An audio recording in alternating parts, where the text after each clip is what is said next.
ఏపీలో local body elections కూటమి versus వైసీపీగా మారిపోయాయి. రాయలసీమలో ఎంపీపీ ఉప సర్పంచ్ ఎన్నికలు టెన్షన్ పుట్టిస్తున్నాయి.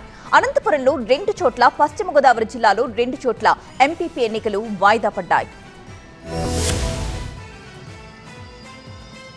కడప జిల్లాలో గోపవరంలో జరుగుతున్నది కేవలం ఉప సర్పంచ్ ఎన్నికే. కానీ జిల్లా రాజకీయాన్నే షేక్ చేసే ట్విస్టులు చోటు చేసుకుంటున్నాయి. 2 రోజులుగా ఉద్రిక్త పరిస్థితులు కొనసాగుతున్నాయి. వైసీపీ టీడీపీ నేతల మధ్య వాగ్వాదంతో గంటల తరబడి హైటెన్షన్ నెలకొంది. టీడీపీ వైసీపీ నేతల గొడవతో ఎన్నికల అధికారి రామాంజనేయ రెడ్డికి ఛాతీ నొప్పి రావడంతో ఆసుపత్రికి తరలించారు అధికారులు.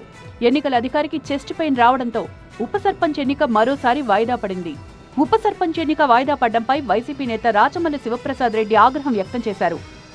ఇరువురు కలిసి సాధించింది ఏంటంటే గన వాయిదా.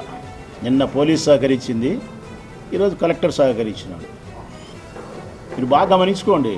సార్, ఇదిగోండి నా రెసిగ్నేషన్. ఎందుకు? నేనే జాబ్స్ ని క్రియేట్ చేసి బాస్ అవ్వాలనుకుంటున్నాను. ఎలా? బాస్ వాలా బీ ద బాస్. రాష్ట్ర ప్రజలారా, ప్రతిపక్ష పార్టీకి అడుగు దూరంలో చట్టబద్ధంగా సంక్రమించాల్సిన పదవి అడుగు దూరంలో ఉన్నప్పుడు అధికారులకు అనుకోకుండా గుండెపోట్లు వస్తాయి. ఎన్నిక వాయిదా పడ్డం వెనుక కూటమి నేతలు ఉన్నారని ఆరోపించారు శివప్రసాద్ రెడ్డి. మినిట్ పుస్తకాలు చింపిస్తాడు వరదరాజురెడ్డి, ప్లాస్టిక్ కుర్జీలు ఇరగొడతాడు, వాళ్ళకే గొడవలు వస్తాయి. ఇదంతా ఒక డ్రామా. ఈరోజు కూడా అదే జరిగింది. నిన్న పోలీసులను అడ్డపెట్టుకొని చెప్పినా కదా, నిన్న కూడా చెప్పినా, భీష్ముని చంపడానికి శిఖండిని అడ్డపెట్టుకున్నట్టు నిన్న పోలీసులను అడ్డపెట్టుకొని నిన్న వాయిదా వేసుకున్నాడు.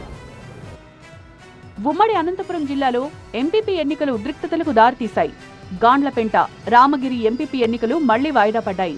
టీడీపీకి పోలీసులు, అధికారులు కొమ్ము కాస్తున్నారని ఆరోపించిన వైసీపీ ఎన్నికలను బహిష్కరించింది.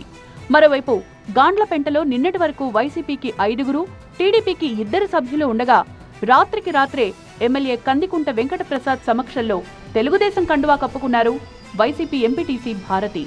దీంతో టీడీపీ బలం 3కి చేరింది.